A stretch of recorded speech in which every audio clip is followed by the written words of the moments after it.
Dear friends, now come out of the classroom. It's enough. We have seen lot many algebraic expression, lot many mathematics. I'm afraid that we should not get lost, and we should not forget that finally we have to build a relationship with an aircraft. So let us try to understand whatever we have been writing on the blackboard, what exactly we are doing. Remember, when we are writing equation of motion, the thrust equal to drag, lift equal to weight, we have given a statement that we are assuming it to be point mass model, right? What is that? Point mass model physically means, let us see, this is our Hansa 3 aircraft. I always say this is pride of India, in particular NAL, Bangalore. They have manufactured it, designed it. Now let us see what is the meaning of point mass model. If I ask you a question, where is the CG of this airplane? How can you guess? One first sight common sense tells the CG should be somewhere near the landing gear, this landing gear. But the next question is whether the CG will be ahead of landing gear or behind landing gear. Now if you think carefully, if the CG was behind the landing gear, then if there was a slight disturbance in the tail, the airplane will hit the ground, even while on the ground, right? So you will not like to keep the CG behind the landing gear, although CG will be close to landing gear. That is why if you see an aircraft, the landing gear, once it's located, you know CG will be somewhere very close to landing gear, but ahead of landing gear. So we say the CG is somewhere here. And second part, how do I distribute the mass so that CG is at a point where I want? One is okay, I have seen the landing gear, so I'll put it little ahead of landing gear. Second thing you see here, this is the thrust line, okay? And if the vertical CG is very away, very far away from the thrust line, then this thrust will be giving a moment about CG, and the pilot will have to make some corrections before he goes for a flight. So natural tendency would be try to keep the CG in the central line. But it may not be possible all the time, because sometimes wing is a low wing like here, sometimes wing could be a high wing. So you try to ensure that the CG in the vertical side, vertical height is close to the central line. But what we are now talking about, once we have identified where is the CG, then I will try to take the advantage of Newton's law of motion. If you recall F equal to ma, for a distributed mass, I can show that F equal to mass into acceleration of the center of mass. That is, if there are different particles and the force is acting on each particle, then if I want to measure the acceleration, predict the acceleration, I can easily do that prediction if I assume that all the masses are at center of mass, and that acceleration will be the acceleration of the center of mass. For our case, center of gravity and center of mass is the same, right? That is what exactly the point mass model will be doing. That assume that no more mass is distributed, because we are only interested in the acceleration for rectilinear motion. We are not talking about rotational motion. If rotational motion is there, then I am more bothered about moment of inertia, because distributed of mass, that is important. When I am talking about acceleration for rectilinear motion, I am interested in the acceleration of the center of mass. So it is fair that I assume the whole mass is concentrated at the center of gravity. Okay? Now, once this is done, that center of mass I have identified, and I have agreed that I will be applying F equal to ma to analyze rectilinear motion. So what are the forces? Now let us also have a closer look. If I separate out fuselage, wing, tail, and other components, I can fairly do an approximation. Let us say the forces on the fuselage is acting somewhere here. Okay?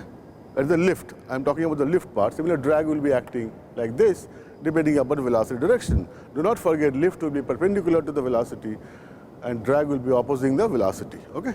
Let us take example of a lift for a small angle of attack. If this is the lift direction, but I am writing equation of motion assuming the whole mass is at center of gravity somewhere here, so then I need to transfer this force from here to the center of gravity. And once I transfer a force from here to a distance, I know that I can transfer this with the force as well as the moment. Okay? So I am putting, because of this fuselage, there is one force, which is lift and a moment. Similarly, take case of a wing.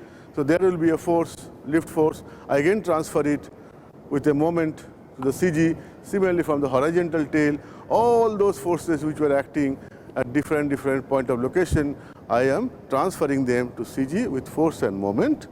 So now, when I apply point mass model, I have an assumption that all these moments are balanced.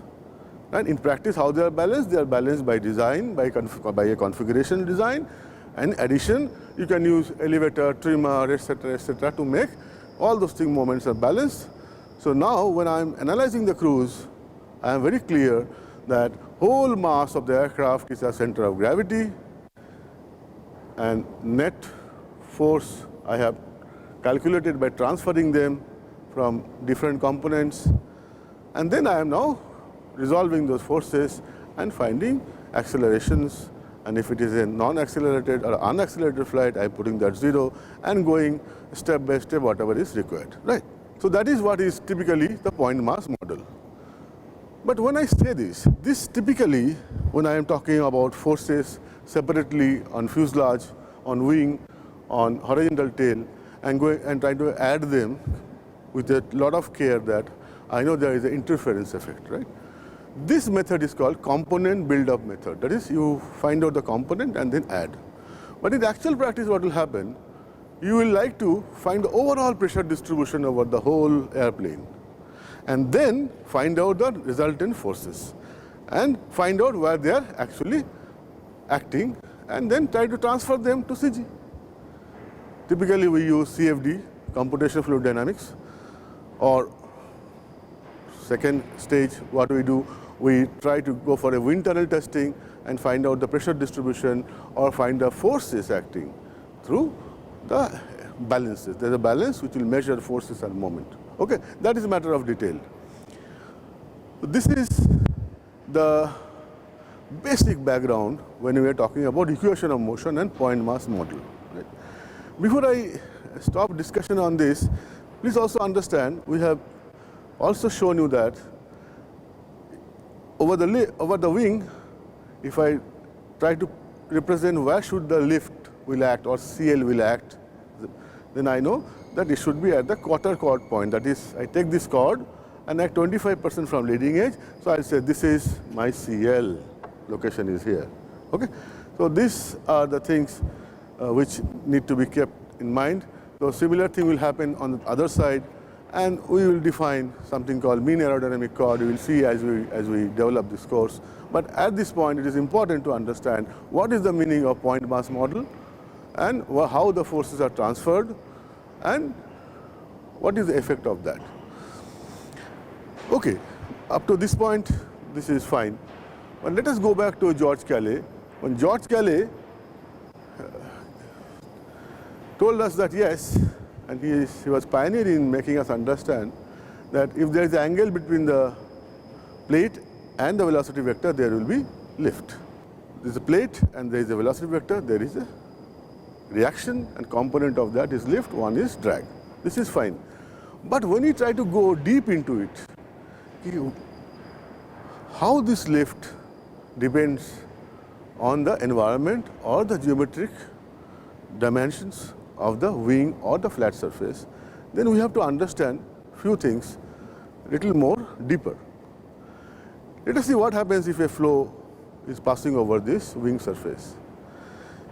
Because air has viscosity, so what will happen?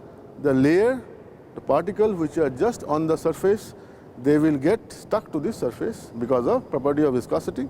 That means they will not have any motion. They will have the motion of the aircraft. They are now part of the aircraft. So relative sense, they have no motion with the aircraft.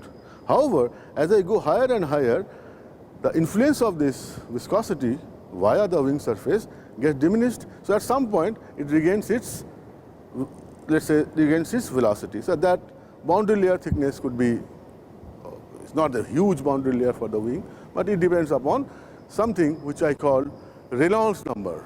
That is, please understand, when a fluid is flowing over this, it has a inertia, right? It is, I'll use, it has a inertia associated with the momentum of the fluid, right? In textbook, they call it inertia force. So that will try to ensure that it remained in the state of motion.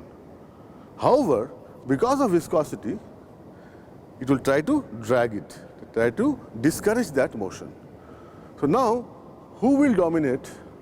That will be decided by the ratio of inertia force and the viscous force. And ratio of inertia force and viscous force is only defined as Reynolds number. So we say, if Reynolds number is high, that means relative sense, the inertia force is more than viscous force. So the flow, the pressure distribution over it is less influenced by the viscous effect. But if the flow is low Reynolds number, then you say the viscous force is more dominating the inertia force. The pressure distribution and other characteristics are dictated by, primarily by the viscous effect, right? So whether it is high or low, one thing we agree that the lift part has some implicit relationship with Reynolds number. Drag has some relationship with Reynolds number. What is that Reynolds number? How do I use that? Those are questions were answered through dimensional analysis. Okay? That is why we did dimensional analysis in last class. So what we will be doing today, once we understand this, we will again revisit the dimensional analysis, which is typically pi theorem, Birkingham pi theorem, very important, very, very important theorem, which is used many designs. Okay? So let us now from here go back to the classroom and we continue. We have just again came back to the classroom after seeing our Hansa 3 aircraft and try to correlate what we are teaching in the classroom to what actually happens in the aircraft, right? Let us see, we again go back to George Calais. Why we are again and again going to George Calais? Try to understand that, okay? Remember, this was contribution of George Calais that there will be reaction. By now, you are very clear. This flat plate moving like this, there is a reaction, and one component is lift, one component is drag. Absolutely fine. So one thing is very clear, this lift will be proportional to the angle alpha, right? It will be proportional to ADIS.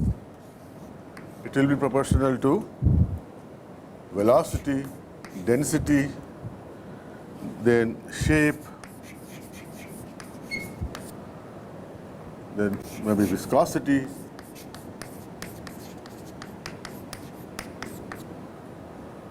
and I am also writing something compressibility, because air is compressible. If the vehicle moves a little faster, then the air particle gets compressed, and accordingly we have defined 3 types of flow. Remember, or you can check if it is less than 1, we call subsonic flow. And what was Mach number? Mach number was velocity of vehicle, or speed of vehicle is more important. It doesn't matter for rectilinear flight, by speed of sound. Right? Why this was important? Conceptual wise, I know that disturbance propagates with the speed equal to velocity of sound, or speed of sound. So suppose that the vehicle is moving like this, then the air particle get disturbed. So any air particle ahead of the vehicle is already displaced because of disturbance. So when it moves, it gets less resistance. But imagine if it is moving with speed higher than the speed of sound, then the next particle, before they get displaced, the vehicle will crash on it. That is how the fluid particle gets compressed, and we call it's a supersonic flow. That is Mach greater than 1, which is supersonic. And there we have shock waves. Right. Shock waves are like, this is the vehicle moving in this direction, so fluid gets compressed, and there are shock waves, high density. They get compressed like this, so the shock wave is formed. This is not part of this lecture, but you need to know a few things, to make your understanding better. It goes without saying, if Mach number equal to 1, it is transonic. Okay? And we are talking about incompressible flow when, that means we are talking about typically Mach number less than 0.3. Most of our lecture is governed by this condition. The Mach number is less than 0.3. So keep that back of your mind. Now see here, if the lift is function of alpha, area, velocities or speed, density, shape means, by now, aerofoil, what type of aerofoil, what is the contour of the aerofoil, right?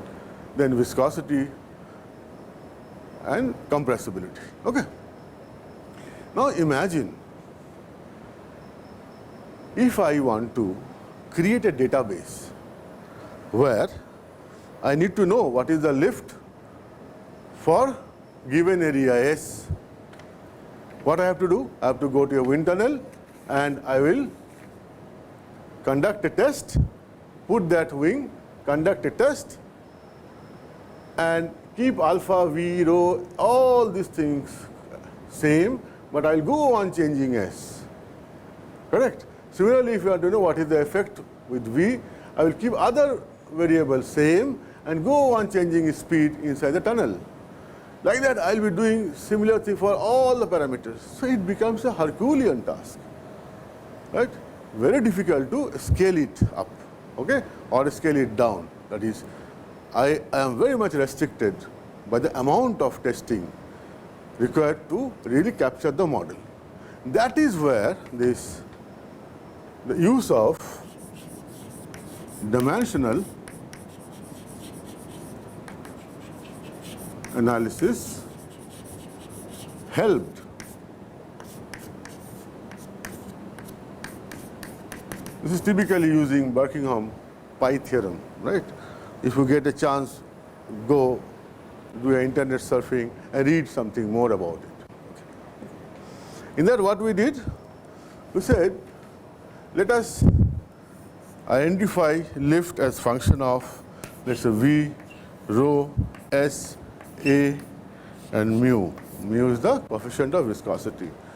That is, we are trying to address a question. It is fine, lift is proportional to angle of attack, fine. But at a given angle of attack, it is also function of so many other things. That model I am trying to capture, okay? In doing that, we use the benefit of dimensional analysis. What we did, we know the dimension of lift, dimension of speed, density, area, etc., and we compare them.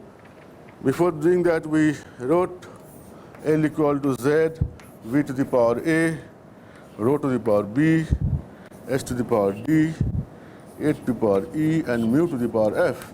This exponent, A, B, D, E, F, they are all constants. Z is also a constant.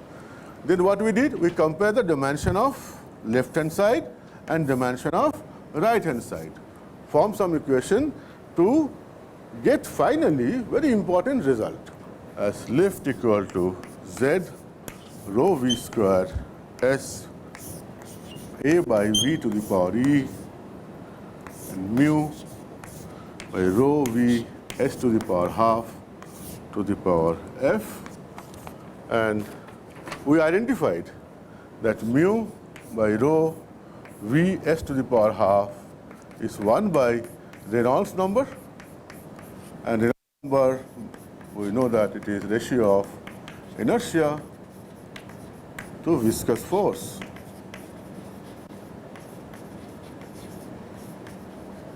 And that is, one can show the derivation rho u L by mu. L is the characteristic length. If you see here, this is rho u, u is the velocity here, that is the same v here, and s to the power half has a unit of length. So this is L is here. Okay? And mu is the coefficient of viscosity for air. Correct? Also we identified here A by V is 1 by Mach number. So message here is, there are two non-dimensional numbers which are to be used to reduce your number of testing and adding better values in the interpretation of whole of this modeling. That is, when I talk about this as a Reynolds number, I understand this is inertia to viscous force. When I talk about A by V, I understand it is with the Mach number. So we now express this as half rho V square CL, where CL is, where CL by 2 you have written as Z, 1 by M to the power E, and 1 by RE to the power F. By doing that, what has happened, you see? Now we know the CL is function of alpha we are knowing, also Reynolds number and Mach number. Our life has become so simple. How do I utilize this? Question is this. And what is the CL? CL is the coefficient, okay, lift coefficient here. My question is, do I work with L or I work with CL? What is the advantage I get? If I try to give a physical interpretation to this, it says, if I am having two geometrically similar configurations, right? Geometrically similar, you understand, their lengths are proportional, right? If you have a geometrically similar configuration, then to know the variation of CL with alpha, Reynolds number and Mach number, I need to do very limited number of experiments and be careful. First identify what is the speed regime and which one is important, Reynolds number or Mach number. As we are doing here, for Mach number less than 0.3, it is incompressible. So if I want to model CL, I will not give weightage to this. I will know that CL will be function of alpha, yes, and Reynolds number. That is important, right? So what I do, I suppose there is a big airplane, okay, and this is flying at, let's say, 90 meters per second, so less than 0.3 Mach number. Altitude is chosen like that. Now, what do I do to take help of it? I make a smaller, similar configuration, exactly geometrically similar. Okay? We call it scaled down model. Maybe 1/25th, 1/50th, 1/10th. Each dimensions are reduced like that. Then I put this inside this tunnel.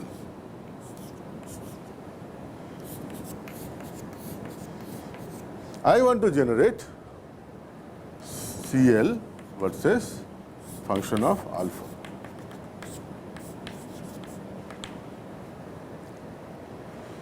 So what I can do now? I can go on generating different CL by giving different orientation and ensuring one thing that is very important. When it was flying at a particular altitude, okay, what was the Reynolds number it was flying? So I calculate rho u L by mu. L in this case will be the chord of the wing. So I know what is the Reynolds number the aircraft was flying. I will duplicate the same Reynolds number here, because here I know Reynolds number again is rho UL by mu, where L will be the chord of this scaled down model. If I can ensure that this flow has got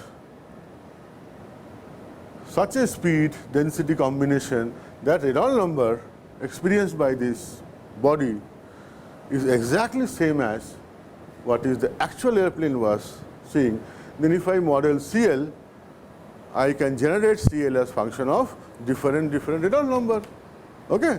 And depending upon what altitude the airplane is flying, I can use that CL value for actual computation.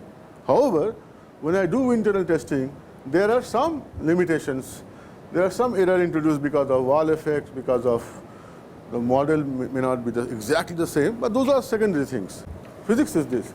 If you can do that, then I am saving so much of testing and my life becomes simpler.